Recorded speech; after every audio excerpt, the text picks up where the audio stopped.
La Tierra hace 450 millones de años. Un próspero mundo acuático, lleno de extrañas y sorprendentes criaturas. Un paraíso oceánico. Pero un asesino del espacio se dirige hacia él.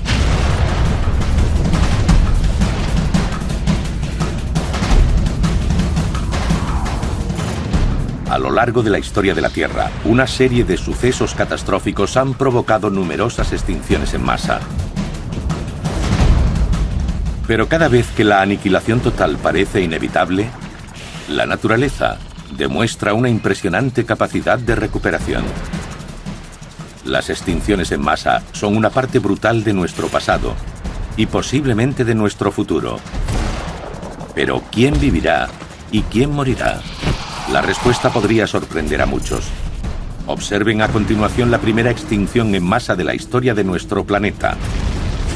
Rayos letales en Armagedón animal.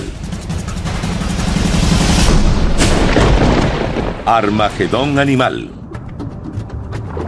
No es la especie más fuerte la que sobrevive, ni la más inteligente. La que lo consigue es la que tiene mayor capacidad de adaptación al cambio. Charles Darwin, 1859. La primera gran extinción en masa de nuestro planeta comienza hace 500 millones de años, mucho antes de que existieran los humanos e incluso los dinosaurios. Una polémica teoría sugiere que este cataclismo podría haber comenzado a 6.000 años luz de la Tierra. Una estrella agonizante en la Vía Láctea implosiona y se convierte en supernova.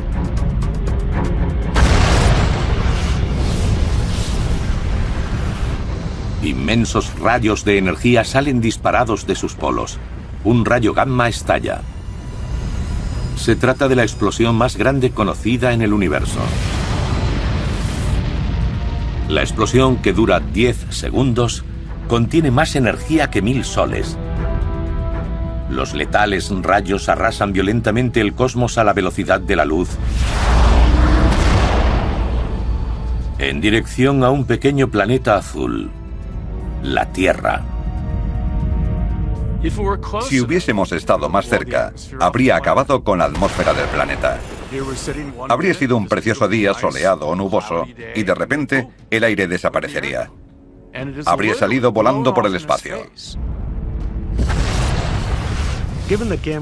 El estallido de un rayo gamma es la fuerza más destructiva del universo. Y si se produjera cerca de la Tierra, no habría posibilidad de sobrevivir para ningún tipo de vida. Literalmente arrasaría la superficie del planeta, convirtiéndola en un desierto sin vida. Nadie sabe con seguridad qué causó esta extinción en masa. La explosión de un rayo gamma es la teoría que se impone. Si están en lo cierto, la cuenta atrás a otra extinción en masa en el planeta ya ha comenzado.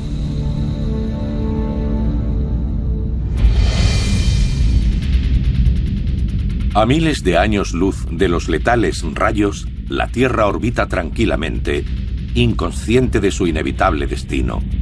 Esta imagen se remonta a 450 millones de años en el pasado, hasta el período Ordovícico, un mundo muy diferente del actual. Los continentes, tal como los conocemos, siguen formando parte de varias masas de tierra. Gondwana contiene Australia, África, Europa del Sur, la Antártida y Sudamérica. Fragmentos de Norteamérica y el este y norte de Europa se concentran en el Ecuador. El planeta es cálido y húmedo, y el nivel del mar está a varios cientos de metros por encima del actual. El gigantesco océano Pantalasa cubre gran parte del hemisferio norte. La mayor parte de Estados Unidos yace bajo vastos océanos poco profundos, llamados mares epicontinentales. Los mares epicontinentales eran océanos o entornos marinos que cubrían partes del continente. En el periodo Ordovícico, el nivel del mar era mucho más alto que ahora, por lo que gran parte del área continental actual estaba cubierta de agua. La superficie de este mundo es más parecida a Venus que a la Tierra actual. El nivel de oxígeno es tan bajo que los animales tendrían que haber luchado para respirar. Si colocásemos a un humano en el periodo ordovícico, el bajo nivel de oxígeno haría que un simple paseo por la playa se convirtiera en una tarea extenuante. La tierra sería extremadamente yerma y el paisaje sería muy similar al del Valle de la Muerte. No habría plantas ni animales. Debido a eso, también sería extremadamente silencioso. No existirían los ruidos que asociamos a los animales del bosque, como pájaros o insectos. Nada de eso existiría en el periodo ordovícico. Puede que la superficie del planeta parezca desolada, pero bajo el agua todo cambia.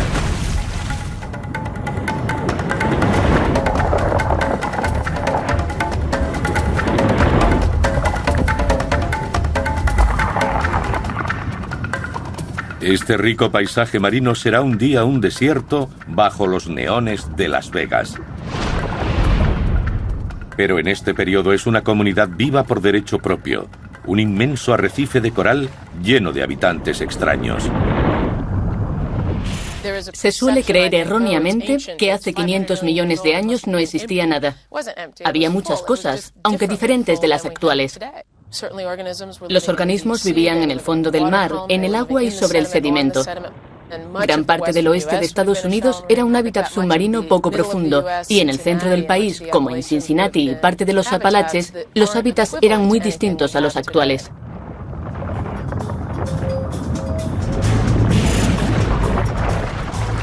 Arrecifes como este se extienden por todo el globo. Sus cálidas aguas, calentadas por el sol, son el hogar perfecto para formas de vida en rápida evolución. Junto a ellos, trilobites de medio metro buscan alimento.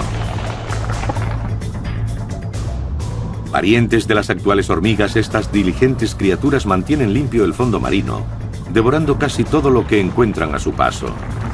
Plancton muerto, trozos de algas e incluso desperdicios de animales. Comparten su territorio con un recién evolucionado Astraspis, una de las pocas especies de peces primitivas de la Tierra. Con tan solo 15 centímetros de longitud, esta pequeña criatura nos cabría en la palma de la mano. Pero este animal tiene una mutación nunca vista antes, una primitiva espina dorsal. Fósiles de Astraspis descubiertos a comienzos del siglo XX revelan una vaina fibrosa a lo largo de su lomo que protegía una espina dorsal. Esa misma estructura está presente en nuestros propios cuerpos. Cuesta creerlo, pero esta sencilla criatura es el ancestro de todos los vertebrados del planeta, aves, reptiles y mamíferos, incluido el hombre. Nuestra existencia depende totalmente de la supervivencia de este grupo. Y por el momento no tiene muchas posibilidades a su favor. Eran criaturas muy diferentes en muchos sentidos. No eran depredadores. Se alimentaban de desperdicios, microbios y algas. Más bien eran presas. Al otro extremo de la cadena alimentaria, un superdepredador controla el mar.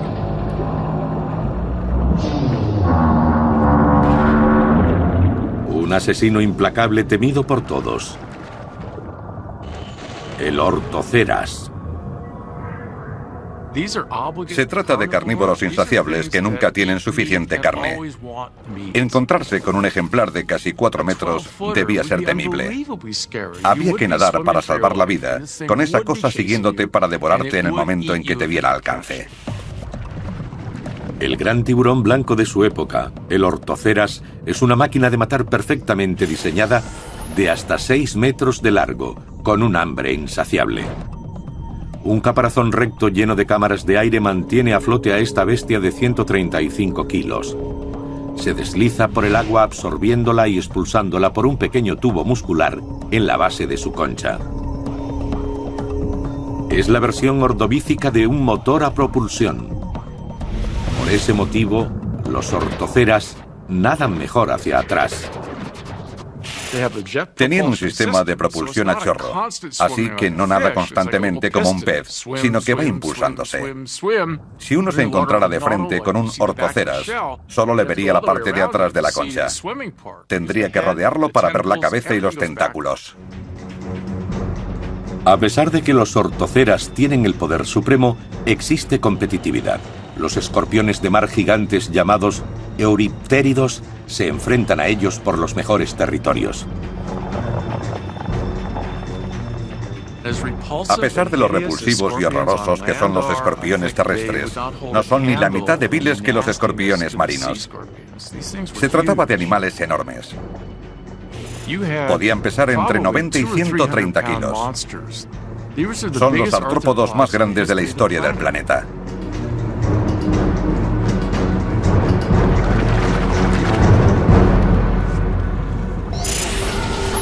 Los euriptéridos son enormes, con 2 metros de largo y tan pesados como un hombre muy fornido. Sus patas, llamadas quelíceros, están cubiertas de espinas. Las 2 últimas son planas y forman una especie de aleta que les permite nadar.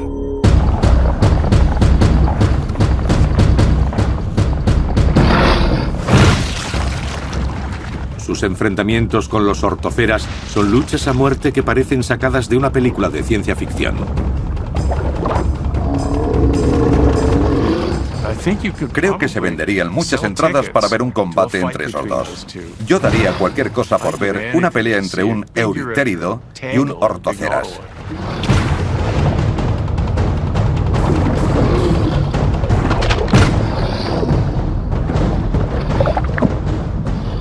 Pero todo está a punto de cambiar. Para siempre.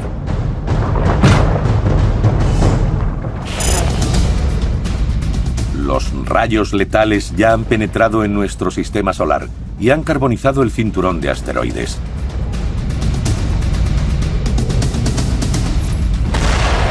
El hecho de que la explosión de un rayo gamma alcance la Tierra es tan extraño que los científicos creen que solo pasa una vez cada 500 millones de años. Este impactará contra el planeta antes de que acabe el día. Para el que nace, la muerte es segura. Y para el que muere, seguro es el nacer. Bhagavad Gita, siglo V a.C.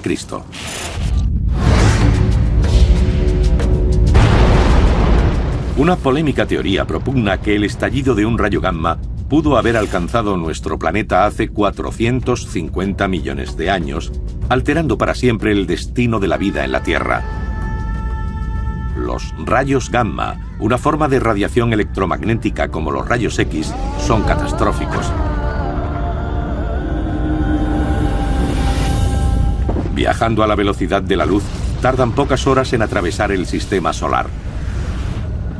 Nada puede advertir a las criaturas que habitan la Tierra.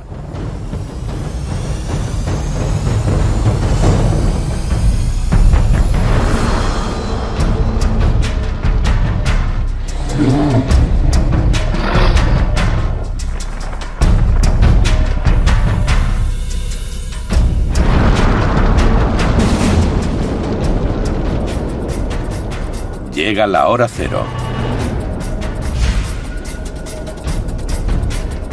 El rayo gamma arrasa las capas superiores de la atmósfera con una fuerza astronómica.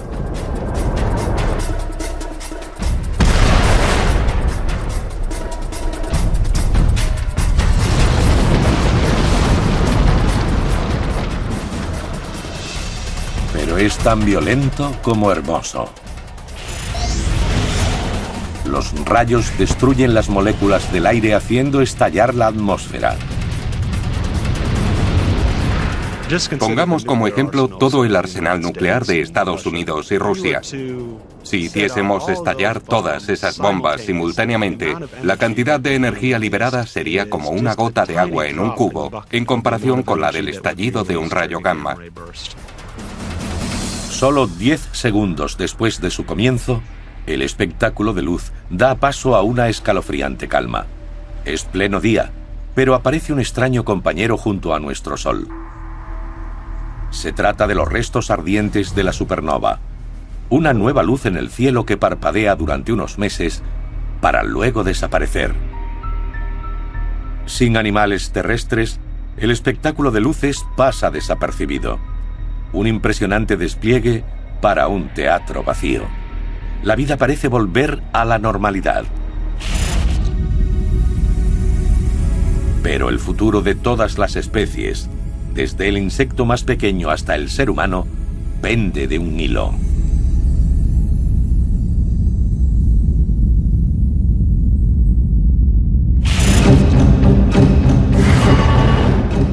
Han pasado 24 horas tras la explosión del rayo gamma. La extinción comienza a nivel microscópico. En las capas superiores de la atmósfera, los rayos gamma ya han destruido el 30% de la capa de ozono.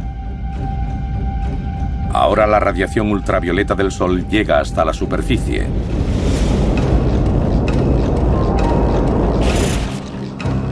La luz es insoportablemente intensa, 50 veces más que en el desierto del Sáhara.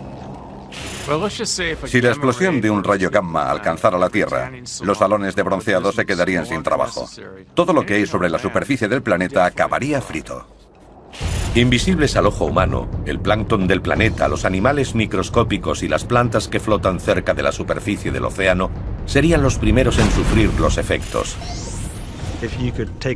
Si cogiésemos una gota de agua de mar y la pusiésemos en un portamuestras para verla en el microscopio, comprobaríamos que está llena de cosas diminutas de las que se alimentan seres más grandes.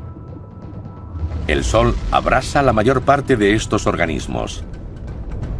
Y la base de la cadena alimentaria es destruida. Si se elimina el fitoplancton, el efecto más inmediato se produce en aquellos animales que se alimentan de él, en su mayoría pequeños, como los artrópodos. La falta de comida se suma a los estragos que provoca la fuerte luz del sol en los animales que se alimentan de plancton. La superficie del agua solía ser zona de cría para muchas especies de trilobites, pero las larvas no pueden sobrevivir bajo los abrasadores rayos ultravioletas. Es como una bomba atómica. La radiación no puede verse, pero sí sentirse. Uno no sabe qué pasa, está en el aire. Con la muerte de muchos de los corales y animales, la cadena empezaría a destruirse, provocando un efecto dominó.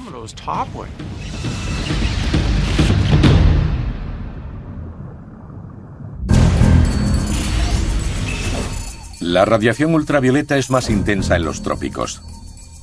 Los arrecifes de coral mueren. El desastre comienza aquí. En casi todos los rincones del globo, los corales empiezan a morir de hambre. La devastación causa estragos en la cadena alimentaria. Cada vez más animales sufren de inanición. A medida que pasan las semanas, la destrucción de los arrecifes aumenta. Los corales están formados por colonias de animales, pero también alojan diminutas plantas llamadas zooxantelas. Estas se alimentan de sus tejidos y recorren los océanos devorándolos. Y no tardaríamos en verlas adoptar un tono grisáceo fantasmagórico. Solo han pasado 3 meses y los efectos de los letales rayos se sienten en todo el planeta. Es la estación de apareamiento para estos Nautilus. Estos parientes de los ortoceras son generalmente pequeños y cabrían en la palma de la mano. Pero el diseño en espiral de la concha aporta mucha más maniobrabilidad que uno recto. Los rituales de apareamiento son más importantes que nunca. La supervivencia de la especie está en juego. Las hembras persiguen a los machos. Cuanto más colorida sea la concha, más irresistible la encuentran. La reproducción tenía mucho que ver con la supervivencia de la especie.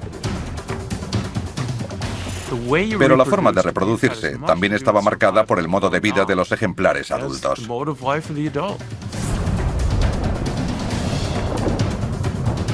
Puede que el mundo se derrumbe a su alrededor, pero esta hembra está dispuesta a asegurar el futuro de su descendencia. Incubará sus huevos durante los próximos 8 meses. Solo el tiempo dirá si sus esfuerzos son en vano. Con la base de la cadena alimentaria diezmada, la hambruna global se extiende, precipitando la muerte de los más débiles. En el actual sur de México, los depredadores como los euriptéridos recurren a medidas extraordinarias para sobrevivir. Normalmente no les merecería la pena cazar astraspis, pero el hambre los empuja a devorar cualquier cosa que encuentran a su paso. Incluso cadáveres de ortoceras. Los grandes carnívoros que comen animales vivos y muertos son los últimos en darse cuenta de que sucede algo extraño. Pero con el tiempo acaban muriendo también, porque la ruptura de la cadena alimentaria afecta a todo el ecosistema.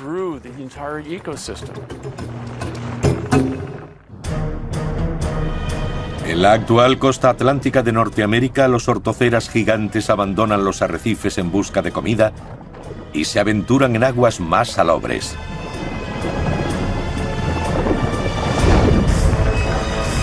Pero este es el territorio de los euriptéridos. Con la invasión de ortoceras, los antiguos enfrentamientos resurgen.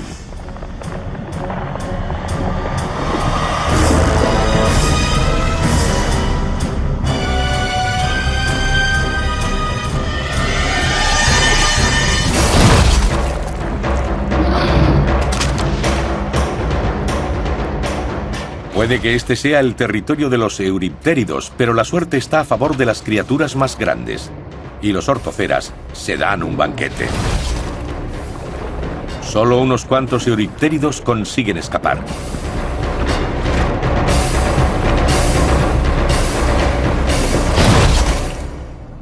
El hambre es inevitable, incluso para los más poderosos.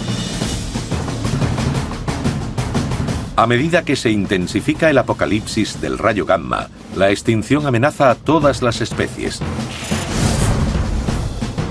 Desde el microscópico plancton hasta los gigantescos ortoceras, pasando por nuestros propios ancestros, los astraspis.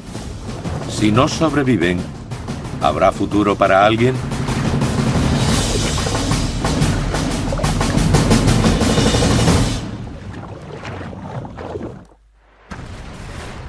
El estudio de las extinciones en masa es uno de los campos más controvertidos de la paleontología. La escasez de fósiles, las pruebas contradictorias y la dificultad para averiguar las causas de estos desastres contribuyen a crear acalorados debates. Pero ¿cómo saben los científicos que se produjeron extinciones en masa?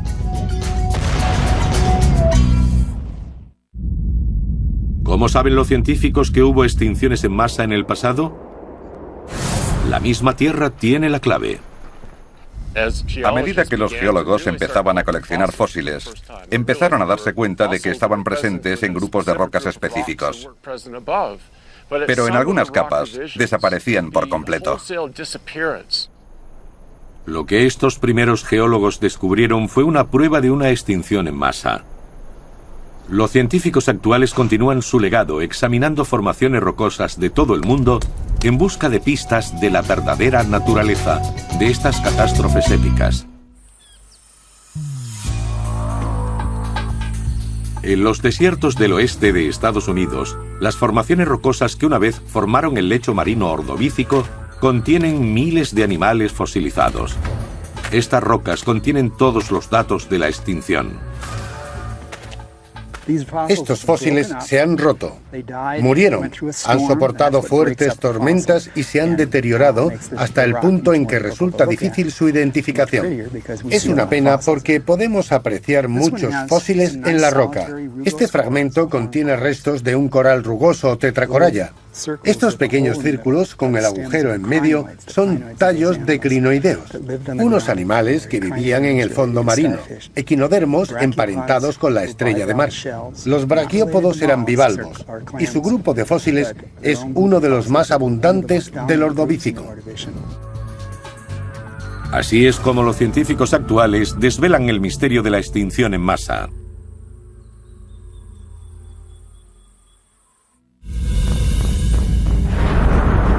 Según una teoría polémica pero convincente, un rayo gamma estalla produciendo una supernova, que da lugar a la primera gran extinción en masa de la historia del planeta. Los rayos provocan una terrible reacción en cadena, que amenaza a la vida en la Tierra, la presente y la futura. 8 meses después del desastre, el mundo ha cambiado radicalmente.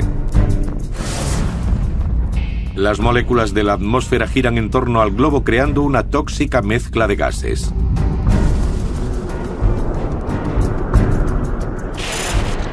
Los átomos se reestructuran formando dióxido de nitrógeno, el nocivo gas que conocemos como contaminación atmosférica. La gruesa capa de aire pútrido bloquea los rayos solares. La temperatura desciende 18 grados centígrados. En lo que será el norte de Europa, la bajada de la temperatura del agua no beneficia a los Nautilus. Sus huevos, puestos varios meses antes, no se desarrollan normalmente. Las frías aguas retardan el crecimiento del embrión. Una invitación a las hambrientas bacterias a devorarlos. La especie está en peligro. Los organismos están adaptados a su entorno. Si ese entorno cambia, tienen problemas. Si cambia de una forma radical, mueren.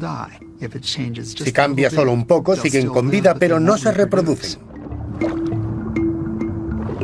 Las pocas crías que consiguen salir adelante nacen en un entorno inhóspito e implacable. Pasarán la mayor parte de su corta vida buscando alimento desesperadamente. Aún así les va bien en comparación con otras especies. Sus duras conchas en espiral les permiten vivir en aguas profundas, al abrigo de los peores efectos del enfriamiento global. Han pasado 10 años desde el estallido del rayo gamma. En el sur de México, el cambio es radical. La temperatura de este arrecife ha descendido 36 grados, acelerando la destrucción de la cadena alimentaria. El hábitat, antes lleno de vida, es ahora una tumba lúgubre. A medida que bajaban las temperaturas, los animales que podían huir lo hicieron. Pero gran parte de los animales del periodo ordovícico no podían desplazarse. Los corales, los branquiópodos o las esponjas no podían marcharse. Y a medida que la situación empeoraba, acabaron muriendo. El carbonato cálcico, del que están hechas las conchas de muchos animales que forman el arrecife, es fisiológicamente muy difícil de segregar en aguas frías. La bajada de temperatura arruinó la vida de estos organismos. No pudieron seguir produciendo carbonato cálcico y los arrecifes murieron.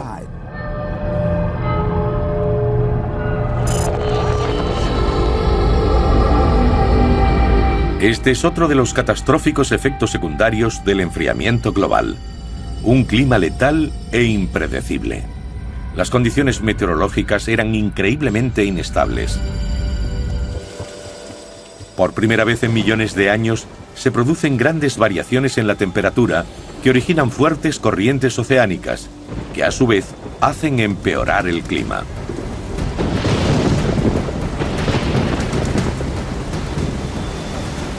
Una oleada interminable de huracanes de categoría 5 barren la Tierra.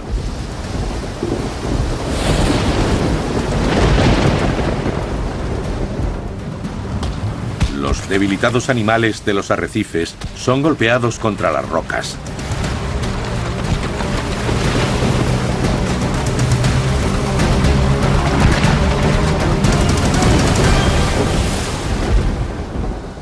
A los que les queda un poco de fuerza, buscan refugio lejos de la turbulenta superficie del mar. La única forma de escapar era huir a aguas más profundas. Supongo que ese debió ser su primer instinto de conservación. Así que todos aquellos ortoceras comenzaron a sumergirse a toda velocidad a mayor profundidad. La inmersión a una zona más segura oculta otro peligro. La presión es demasiado grande para sus conchas rectas.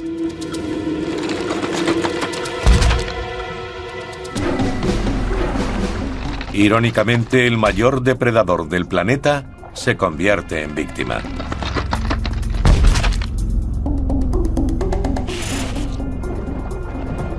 Sus parientes, los Nautilus, cuentan con conchas más resistentes y pueden esperar a que pase la tormenta en aguas más profundas y estables.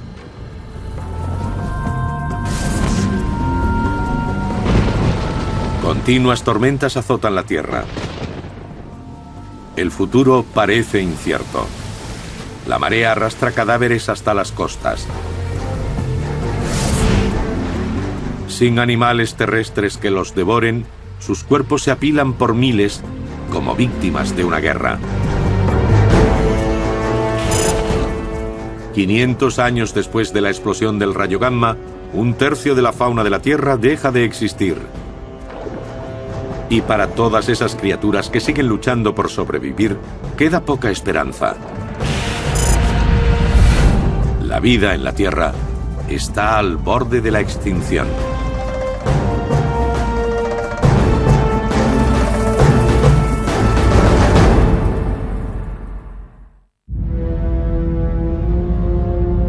Hace 450 millones de años, la Tierra vivió su primera extinción en masa. Una controvertida teoría sostiene que la explosión de un rayo gamma alcanzó la Tierra, destrozando nuestra atmósfera y dañando la capa de ozono. La luz del Sol llegó hasta el planeta, rompiendo la cadena alimentaria.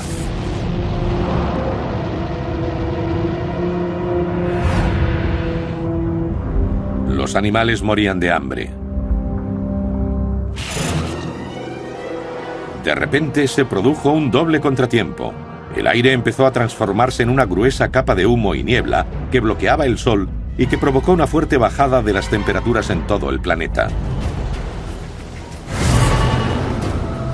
150.000 años después del impacto de los letales rayos, la vida en la Tierra está completamente destrozada. Las pocas especies que sobreviven pasan hambre. Los ortoceras eran los antiguos soberanos de este territorio, las ballenas asesinas del Ordovícico. Ahora débiles y enfermos buscan carroña desesperadamente. Para ellos, el mundo es muy diferente. Año tras año el planeta se enfría cada vez más.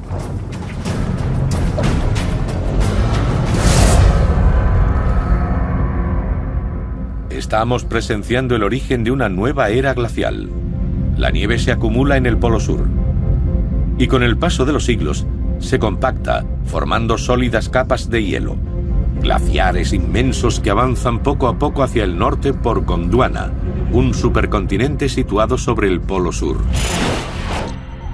Los glaciares absorben grandes cantidades de agua del mar, haciendo que sus niveles desciendan hasta 60 metros. El agua absorbida del océano provoca un descenso en el nivel del mar.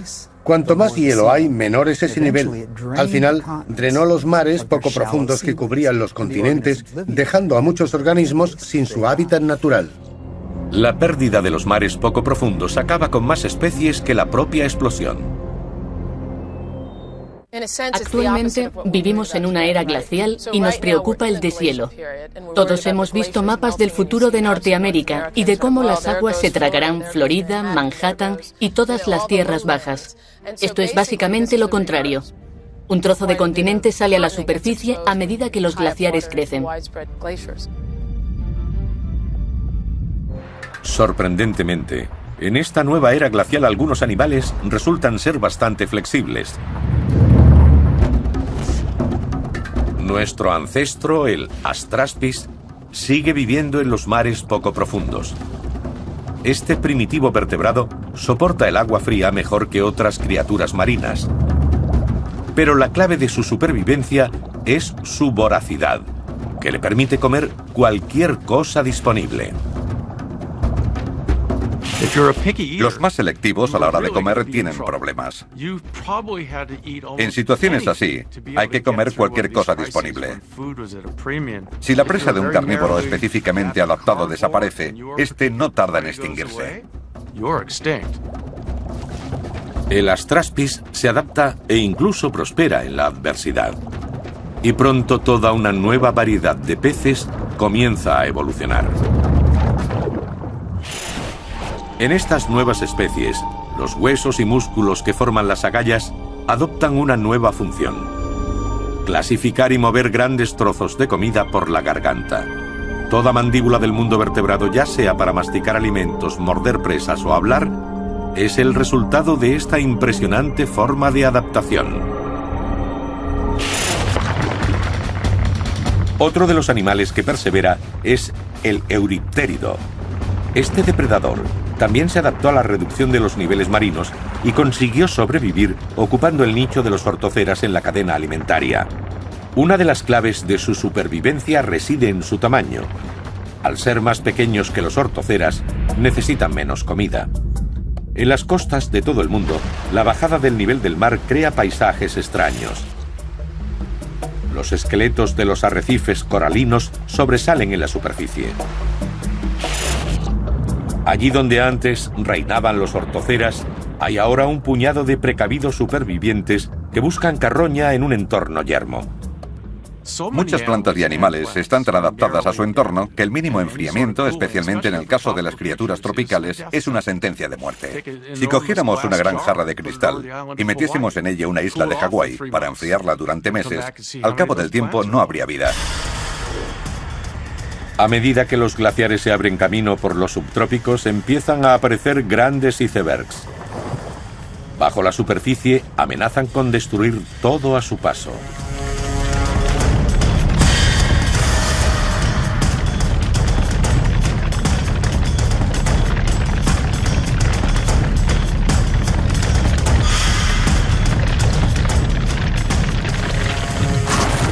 Las montañas de hielo aplastan el paisaje marino en dirección al Ecuador y corales de miles de años de antigüedad quedan reducidos a polvo, lo que provoca una inmensa devastación.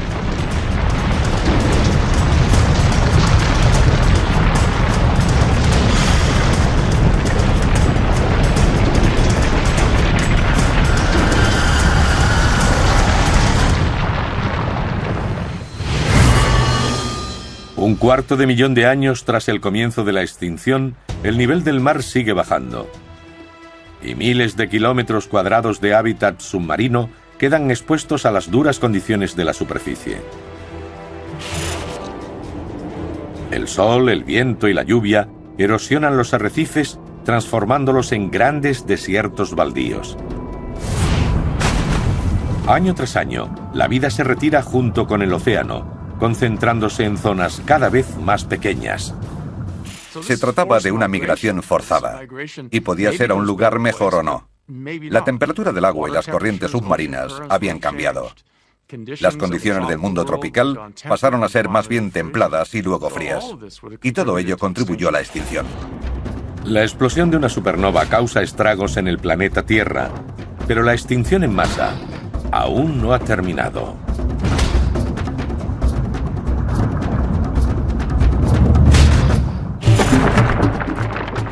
¿No es absolutamente inevitable que todas las cosas sean al fin absorbidas por la muerte?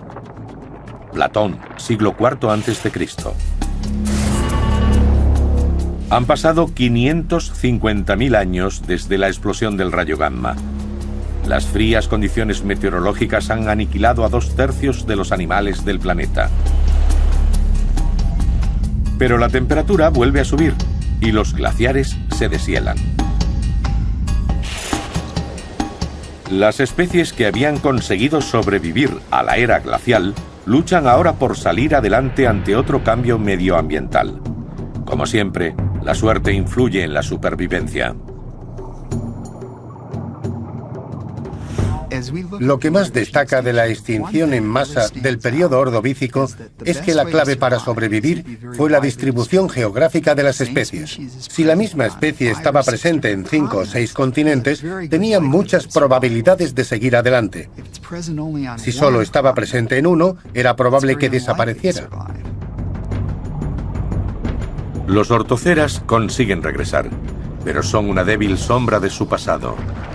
Antes solían crecer hasta 6 metros, ahora no llegan ni a la mitad.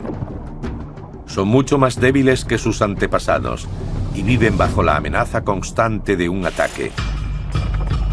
A diferencia de los ortoceras, los euriptéridos se defienden bien de la extinción. Los papeles de depredador y presa se han invertido. Los océanos se han convertido en un sangriento campo de batalla, pero en esta ocasión son estos los que lo dominan. En este mundo cambiante, los escorpiones marinos exhiben un nuevo comportamiento curioso. Cuando matan, arrastran el cadáver hacia la orilla.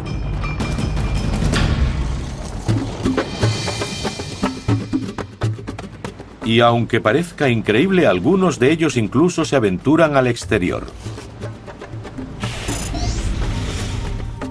Es posible que el cambio en el nivel del mar haya acelerado el proceso evolutivo de los pulmones laminares, como los de los insectos actuales. En el abdomen de los euriptéridos hay montones de bolsas de aire organizadas como las páginas de un libro. La sangre del escorpión circula a través del tejido, absorbiendo el oxígeno del aire. Una adaptación sorprendente nacida del instinto de conservación. Una extinción en masa es como el fertilizante de un jardín recién plantado. Crecen muchas cosas. Algunas las esperamos y otras son totalmente nuevas. Si la extinción en masa no hubiese tenido lugar, las especies de animales y plantas que existen actualmente en el planeta serían muy diferentes. Pero en estas mismas aguas empieza a aparecer otro rasgo evolutivo sorprendente. Una especie de pez, pariente de las traspis, ha desarrollado una característica única: las mandíbulas móviles. Se denominan acantodios y acuden en masa allí donde hay un cadáver. Su nueva adaptación les permite mordisquear la carne de las presas en vez de esperar a que los trozos se desprendan. Desde sus humildes orígenes como roedores de algas, estos peces suben cada vez más escalones en la cadena alimentaria. La extinción en masa ha transformado a ganadores en perdedores, a presas en depredadores. Los papeles son diferentes, pero el ciclo de vida y muerte continúa. La vida continúa. Hay un momento para todo y para cada cosa bajo el sol. Un tiempo para nacer y un tiempo para morir. Un tiempo para matar y un tiempo para curar. Eclesiastés, siglo III a.C. Han pasado 700.000 años desde que los letales rayos cósmicos provocaron la primera extinción en masa del planeta.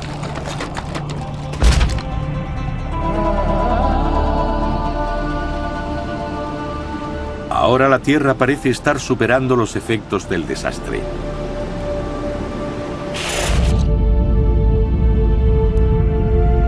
Despierta de su frío letargo. Pero el precio a pagar ha sido caro. Los sistemas de arrecifes coralinos de los mares poco profundos han sufrido enormemente. Los arrecifes siempre son los peor parados cuando sucede una extinción en masa. Los organismos que los conforman son muy sensibles y tienen una capacidad muy limitada para sobrevivir en condiciones adversas. Más del 70% de las especies jamás volverán a ser vistas.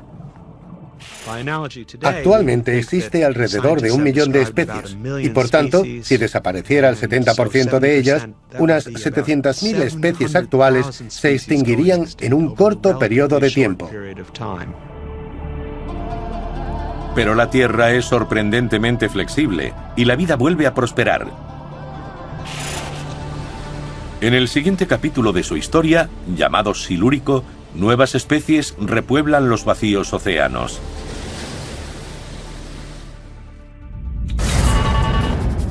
Han pasado 3 millones de años desde el estallido del rayo gamma.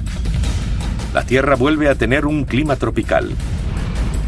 El nivel del mar sube de nuevo, restaurando gran parte del hábitat en zonas de poca profundidad. Nuevos y extraños animales evolucionan junto a las criaturas previas a la extinción. Los efectos de la extinción ordovícica son bastante interesantes. En cuanto a cambios ecológicos, es probablemente la menos efectiva de las 5 grandes extinciones de la historia de la Tierra. Muchos animales desaparecieron, pero la diversidad y la cantidad de organismos diferentes que aparecieron tras ella es prácticamente equivalente. En mar abierto, los peces con mandíbula, como los acantodios, nadan junto a especies más primitivas, sus parientes, los astraspis, que no tienen mandíbula.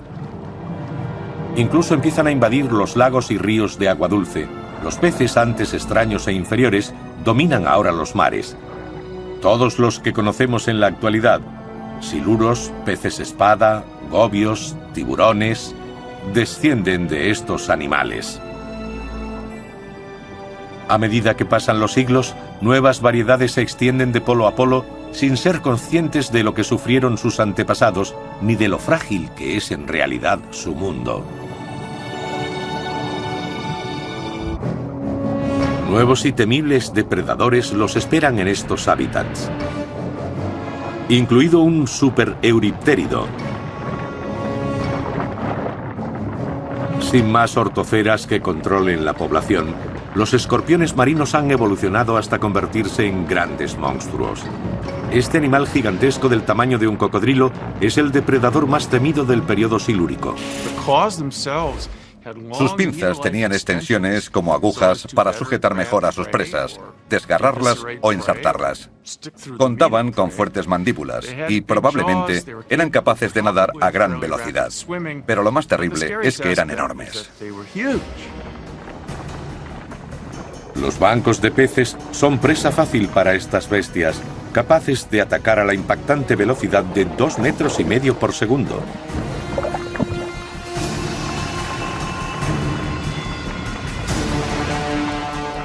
La supervivencia de los peces reside en el número. Al desplazarse en bancos pueden permitirse perder a unos cuantos individuos y aún así preservar la comunidad.